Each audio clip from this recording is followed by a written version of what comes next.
Hello Immortal News family and welcome back to our channel. In the last 24 hours we have received the somber news of the passing of extraordinary talents, and today's episode is dedicated to honoring their memory. Before we start, we kindly ask for your support. If this video or the legacies of these remarkable individuals have touched your life, please consider giving this video a thumbs up as a sign of respect and remembrance. Thank you. Number 9. Love. Oh, careless love. Barbara Dane, a trailblazing force in American folk, blues, and jazz, was a passionate singer, guitarist, and political activist whose contributions spanned nearly 80 years. Born on May 12, 1927, in Detroit, she was drawn to music from an early age, performing at labor meetings and civil rights demonstrations. Her deep contralto voice, often compared to Bessie Smith, made her a standout in the music world. By the late 1950s, she was sharing the stage with legends like Louis Armstrong, who famously declared her a gasser after performing together. Dane's career was marked not only by her musical talent, but also by her unwavering dedication to social justice. She used her voice to fight against racism and inequality, and was actively involved in both the civil rights movement and anti-Vietnam War efforts. In 1970, she founded Paradon Records with her husband Irwin Silber, producing protest music that still resonates today. Her album I Hate the Capitalist System remains a powerful testament to her activism. A champion of black musicians, Dane frequently collaborated with blues legends such as Lightnin' Hopkins and Willie Dixon, and was one of the few white artists to perform alongside black musicians in an era of deep racial divides. Her influence extended beyond music, as she helped shape the folk scene in Greenwich Village and consistently used her platform to advocate for change. Barbara Dane passed away at the age of 97 after a long battle with heart disease. Her legacy as a musician and activist continues to inspire, leaving behind a profound impact on both the music world and the fight for social justice. Tributes to Barbara Dane.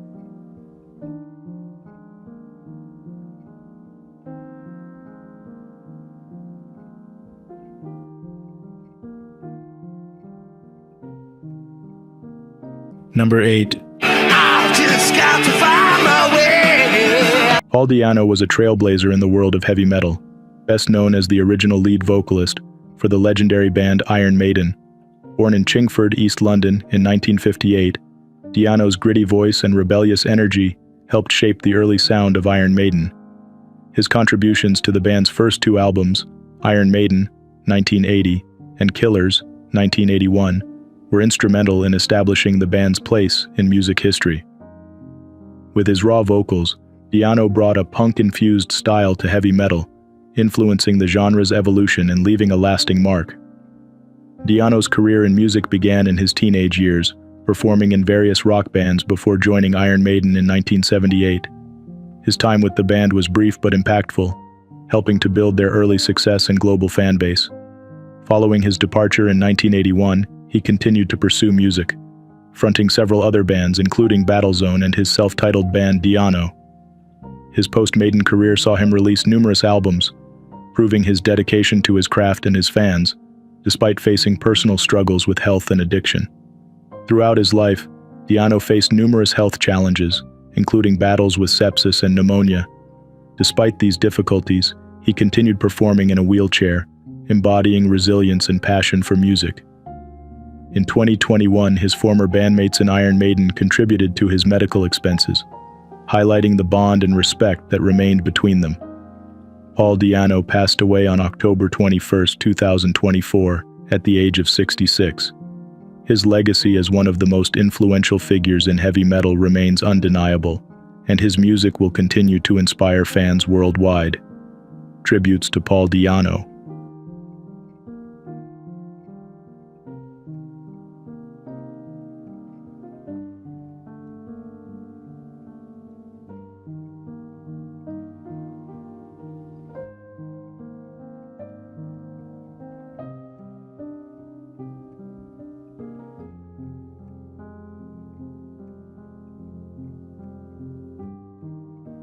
Number 7. Christine Boisson was a multifaceted and globally renowned actress whose career spanned over 40 years, making her mark in both film and theater. Born on April 8, 1956 in Paris, Boisson rose to prominence with her breakthrough role at 17 in the iconic film Emmanuel. Cast by director Just Jekin, her performance as Marie-Ange captured the attention of audiences, but she was determined not to be typecast for her physical appeal alone. To refine her craft, she enrolled at the prestigious Conservatoire de Paris, where she focused on serious acting. Her acting career flourished with notable roles in films such as Michelangelo Antonioni's Identification of a Woman, Exterior Night, and Rue Barbare, the latter of which earned her the Prix Romy Schneider for Most Promising Actress. In addition to her film career, Boisson built a significant body of work in theater, performing in plays by Chekhov, Shakespeare, and Harold Pinter, demonstrating her range and dedication to the stage. Throughout her life, Boisson faced personal struggles.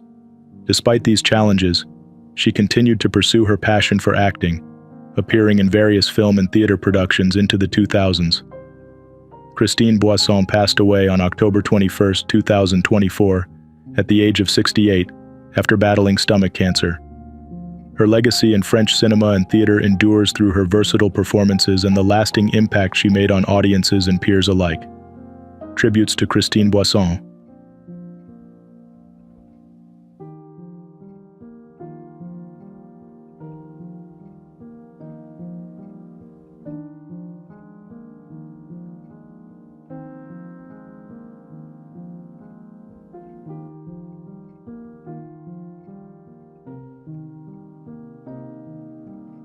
Number 6. Veronica Marashino was a multifaceted talent, known for her work as a model and television personality. Born in Russia, she rose to prominence in 2017 when she appeared on the 5th season of The Bachelor, captivating audiences with her beauty and charisma. That same year, she also graced the pages of Playboy, solidifying her place in the public eye. Her education in economics and her modeling career positioned her as a rising star in Moscow's fashion scene. In the summer of 2020, Veronica's life took a tragic turn. While visiting her hometown, she was struck by a car driven by a drunk driver, leaving her critically injured. Her leg was badly mangled and she endured a lengthy rehabilitation process. During her extended time bedridden, her immune system weakened and she developed a life-threatening lung disease. Despite being placed on an urgent transplant list, Veronica passed away just days before the surgery, at the age of 31. Known for her resilience, Veronica transitioned from modeling to arts and crafts during her recovery. Her positive spirit and determination inspired those around her, even as she faced incredible challenges. Her passing is a reminder of both the fragility of life and the strength of the human spirit in the face of adversity. Veronica Marashkina's legacy will live on through the memories of her friends, family, and fans who admired her talent, beauty, and courage. Tributes to Veronica Marashkina.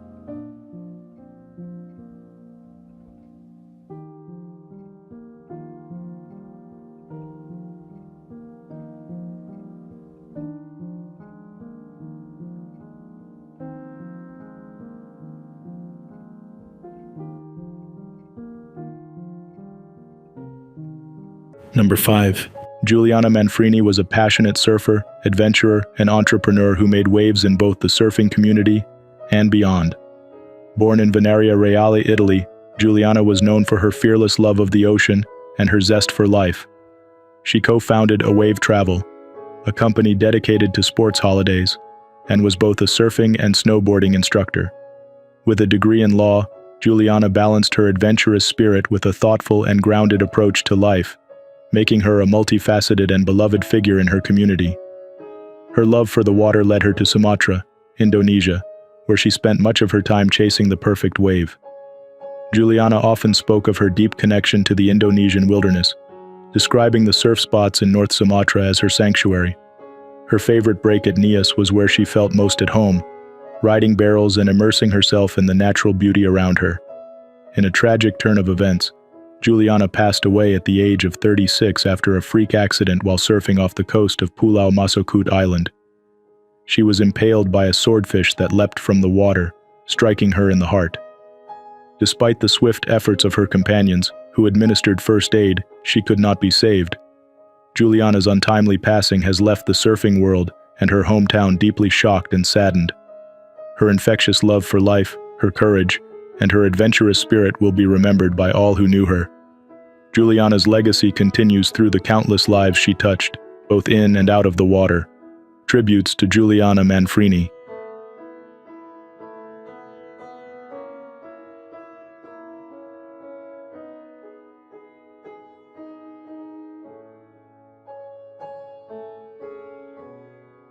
Number 4. Railan Styles, born Michael Robinson in Tallahassee, Florida, was a rising star in the rap world, known for his viral remix of Baby Shark that captivated millions. From a young age, Railan had a passion for music, rapping at the lunch table with his brother, who would become known as Lil Goat. Their early musical endeavors paved the way for Railan's breakout success in 2022, when his dark, brooding spin on the popular children's song, Baby Shark, went viral, garnering over 4 million views on YouTube and TikTok. Raised in a close-knit family, Railan's talent and drive earned him a record deal with Republic Records, allowing him to attend high-profile events like the Republic Records BT Awards in June 2024. His creativity extended beyond Baby Shark, as he released tracks like Polyamorous, featuring Justina Valentine, showcasing his versatility as an artist. He was well loved for his high energy and vibrant personality, qualities that were as memorable in the studio as they were in everyday life. Despite his budding success, tragedy struck when Railan was fatally shot during an attempted robbery in Columbus, Ohio. The incident occurred as a suspect tried to steal his chain, leading to a confrontation. Despite paramedics' efforts, Railan passed away at the age of 22. His brother and fans mourned his loss, with Lil Goat sharing heartfelt tributes about their journey from humble beginnings to rap stardom. Railan Styles leaves behind a legacy of creativity, resilience, and undeniable impact on the rap scene. His influence will continue to inspire both fans and fellow artists alike. Tributes to Railan Styles.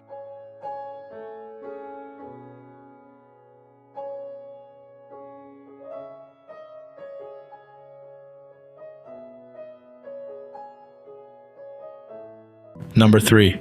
Pete Conacher, a multifaceted talent in the world of hockey and beyond, made significant contributions both on and off the ice. Born in Toronto on July 29, 1932, Pete was part of the legendary Conacher hockey family, which included his father, NHL Hall of Famer Charlie Conacher, and his uncles, Lionel and Roy Conacher. Early influences from his family and the vibrant Toronto hockey scene helped shape Pete into an accomplished player. He began his hockey career in the Toronto Hockey League before advancing to the Galt Blackhawks, where his offensive prowess became evident. Conacher's professional hockey career spanned from 1951 to 1966, during which he played for teams such as the Toronto Maple Leafs, Chicago Blackhawks, and New York Rangers. A key moment in his career came in 1959 when he played for the Belleville McFarlands and helped them win the World Championship in Prague. Across his 229 NHL games, Pete scored 47 goals and provided 39 assists, showcasing his skill and determination. His contributions were further celebrated through his induction into the Belleville Hall of Fame. Beyond hockey, Pete Conacher's dedication to philanthropy and community service was remarkable. He served as the president of the Ontario chapter of Special Olympics Canada and was a board member for the Charlie Conacher Throat Cancer Research Fund. In addition to his contributions to hockey, he played fastball and baseball in his summers and remained active in charity work for many years. Pete Conacher passed away at the age of 92. His legacy continues to inspire both the sports world and the communities he touched with his generosity and passion. Tributes to Pete Conacher.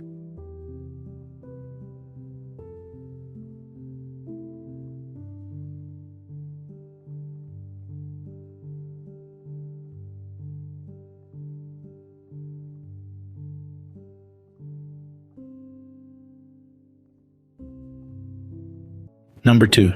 Alicia Henry was a profound contemporary artist and educator whose work explored themes of identity, the body, and relationships. Born on May 11, 1966, she grew up in Chicago and was deeply influenced by the complexities of identity and representation. Henry earned a Bachelor of Fine Arts from the School of the Art Institute of Chicago and later received her Master of Fine Arts from the School of Art at Yale University. These experiences shaped her artistic vision, which emphasized multimedia creations, particularly through her intricate use of textiles, fabric, and other materials. Her work, often composed of layered hand-stitched wall hangings, focused on human forms and explored familial connections, beauty, and the varied dimensions of identity. Henry's art gained wide recognition, with her pieces being exhibited at prestigious venues such as the Whitney Museum in New York, the Carnegie Museum of Art in Pittsburgh, and internationally at the Power Plant in Toronto. In addition to her artistic accomplishments, Henry was a beloved associate professor at Fisk University, where she nurtured future generations of artists. Henry was the recipient of numerous accolades, including a Guggenheim Fellowship and a Joan Mitchell Foundation Painters and Sculptors Grant, reflecting her remarkable contributions to contemporary art. Despite her battle with cancer, diagnosed in the early 2020s, she continued to inspire through her teaching and exhibitions until her passing at the age of 58. Alicia Henry leaves behind a legacy of artistic excellence and a body of work that speaks to the human experience with depth and sensitivity. Her influence extends beyond her art, impacting students, peers, and audiences worldwide. Tributes to Alicia Henry.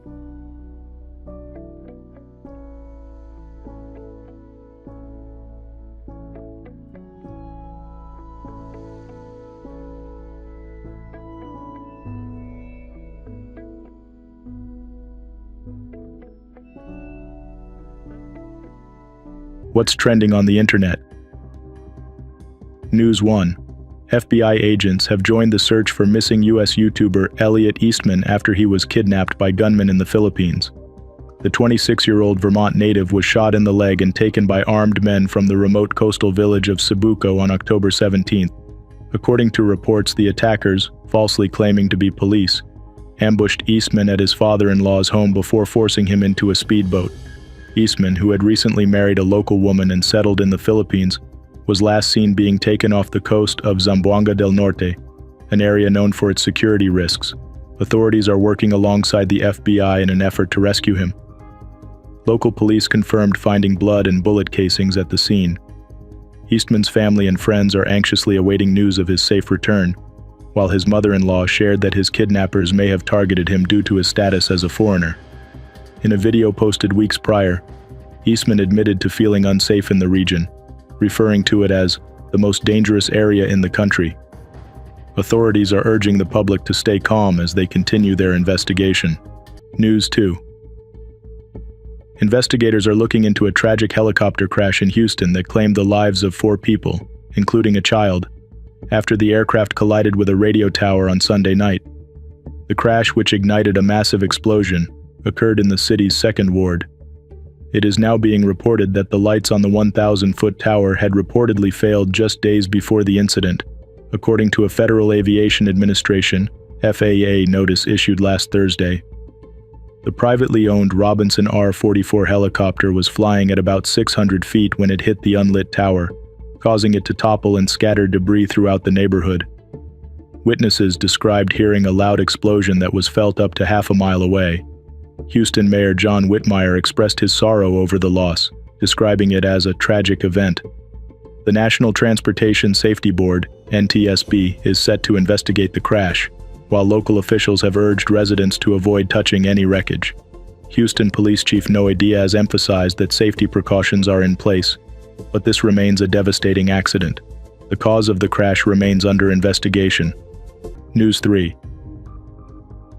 Florence Pew shared a heartwarming response to a fan grieving the loss of her mother, following the fan's emotional reaction to Pew's performance in We Live in Time. The fan, Sophie, revealed on Pew's Instagram that her mother passed away from cancer when Sophie was just 6. After watching the film, which explores themes of illness and loss, Sophie felt deeply connected to the story and expressed gratitude for Pew's portrayal, which brought comfort and understanding of her own mother's experience. In a touching reply, Pew, 28, acknowledged Sophie's loss and thanked her for sharing her story. "I'm incredibly sorry for your loss, especially at such a young age," Pew wrote. "To know that our film and my performance spoke to you in this way is a gift. Hearing that the work we made matters keeps me energized to continue telling these stories." Pew's response not only offered words of comfort but also reflected her gratitude for the impact her work has on her audience, emphasizing the deep connection she strives to create through her performances. News 4. A tragic incident in Chicago has claimed the life of an 18-year-old from Elgin, who was shot while heading to a Lil Durk concert at the United Center on Sunday. The teenager was traveling with his girlfriend when they were approached by 4 individuals near West Warren Boulevard, just blocks away from the venue. According to the teen's brother, Thomas Kendall, the suspects, 2 on foot and 2 on divvy bikes, demanded their belongings at gunpoint. The situation escalated as words were exchanged, and the 18-year-old was pistol-whipped before being shot. 2 other teens, a 19-year-old and another 18-year-old, were also injured in the attack. The 19-year-old remains in critical condition, while the other teen was treated for a hand wound and grazed to the abdomen. The Elgin School District U46 confirmed the death of one of its students, expressing deep condolences and offering counseling services. As of Monday morning, no arrests have been made and the case remains under investigation by Chicago police. News 5. A Maine couple's walk in the woods took a tragic turn when they became lost for 4 days, leading to the death of 82-year-old John Helmstadter. His wife, 72-year-old Pamela Helmstad, was found severely hypothermic but alive, thanks in part to her loyal dog. The couple, who lived in Alexander, Maine, set out on a casual stroll with their 2 dogs last Sunday, but lost their way after John fell and couldn't get up. Without cell phones, Pamela tried to get help but became disoriented in the dense forest. Over the next several nights, temperatures plummeted to as low as 26 degrees Fahrenheit, making survival difficult. Pamela was discovered on Thursday by Maine game wardens and their K-9 units, over a mile from her home. She was alive, but her body temperature had dropped to 90.7 degrees Fahrenheit. Officials believe her dog helped save her life by lying on her to keep her warm through the freezing nights. John's body was found just 200 yards away. Pamela, who had lost hope of rescue, said she heard the search plane circling overhead multiple times before she was finally located. She is now recovering in a hospital. Their neighbor raised the alarm after noticing a package left on their porch for 2 days and one of the dogs returning home alone. News 6. Former MTV VJ Ananda Lewis has revealed that her breast cancer has progressed to stage 4 after initially being diagnosed with stage 3 in 2020. In a recent roundtable discussion with CNN's Stephanie Elam and Sarah Sidner, Lewis, 51, reflected on her decision to decline her doctor's recommendation for a double mastectomy, opting instead to explore alternative treatments. "My plan at first was to detox my body and trust in its intelligence," Lewis shared. "I decided to keep my tumor and try to work it out another way. Looking back, I wonder if I should have gone with the mastectomy." Lewis had initially seen some improvement with homeopathic remedies, medication, and lifestyle changes, but in 2023, her cancer spread to her lymphatic system. "It was the first time I ever had a real conversation with death," she admitted. "I was frustrated, but I told myself, not now. When it comes, I'll make it fun, but not yet." Despite her battle, Lewis remains focused on maintaining her quality of life. She continues to advocate for women to get their mammograms, hoping her story encourages others to seek early detection. As Lewis said, "I want to be here." News 7. 6-time Olympic gold medalist Sir Chris Hoy has revealed that his cancer is terminal, giving him only 2 to 4 years to live. The 48-year-old cyclist, who dominated the track at the Olympics, shared the heartbreaking news in an interview with the Sunday Times on October 20, 2024. Hoy first went to the hospital in September 2023 due to shoulder pain, which led to the discovery of a tumor. Further tests showed that he had stage 4 prostate cancer that had spread to his bones, including his shoulder, pelvis, spine, and ribs. Despite the devastating diagnosis, Hoy has remained resilient, immediately starting treatment and continuing his work as a commentator. He returned to television in July, covering the Track Cycling World Championships. Reflecting on his journey, Hoy has expressed acceptance, saying, "As unnatural as it feels, this is nature. We were all born and we all die. This is just part of the process." Hoy has also been dealing with his wife Sarah's recent diagnosis of aggressive multiple sclerosis. Hoy's announcement has sparked an outpouring of support, with British Prime Minister Keir Starmer calling him a British sporting legend and praising his positivity during this challenging time. News 8. Jenna Fischer, beloved for her role on The Office, recently opened up about her emotional journey with breast cancer and the challenges of hair loss during chemotherapy. In a candid interview with TodaY's TodaY on October 21st, the 50-year-old actress shared how difficult it was to confront the idea of losing her hair after her diagnosis last year. "When they told me I had to have chemo, the first thing I thought was, I don't want to throw up, and I don't want to lose my hair," Fischer recalled. While she didn't experience nausea, the hair loss was gradual and uneven, leading to an emotional struggle. Despite this, she never had a dramatic shave-your-head moment, explaining that she kept small patches of hair to maintain some sense of normalcy. Fischer completed 12 rounds of chemo and 3 weeks of radiation earlier this year. Now, as she prepares to embrace her natural shorter hair, she reflects on her journey with humor and resilience. "I'm ready to ditch the wigs," she joked, having used them during treatment. After months of fighting, Fischer shared the good news that her doctors have found no evidence of cancer. Her message to others? Stay vigilant about annual mammograms. It could make all the difference. Number 1. Huiling Ni Engel was a distinguished Chinese-born American novelist, poet, and advocate for international literary exchange. Born on January 11, 1925 in Wuhan, China, she was deeply influenced by her early life experiences, including her father's execution during the Chinese Civil War.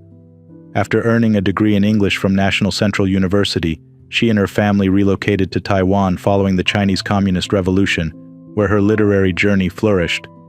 She became a pioneering figure in Taiwanese literature, teaching creative writing and serving as a literary editor. However, political tensions forced her to seek refuge in the United States, where she pursued her writing career.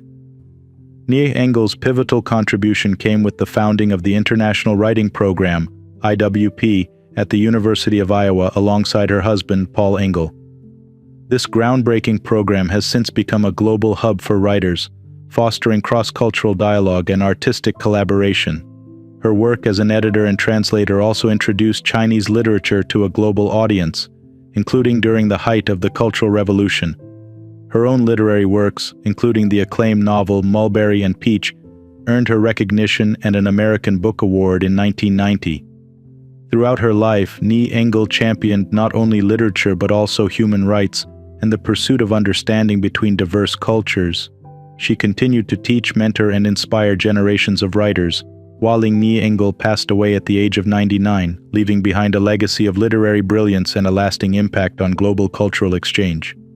Tributes to Huiling Ni Engel.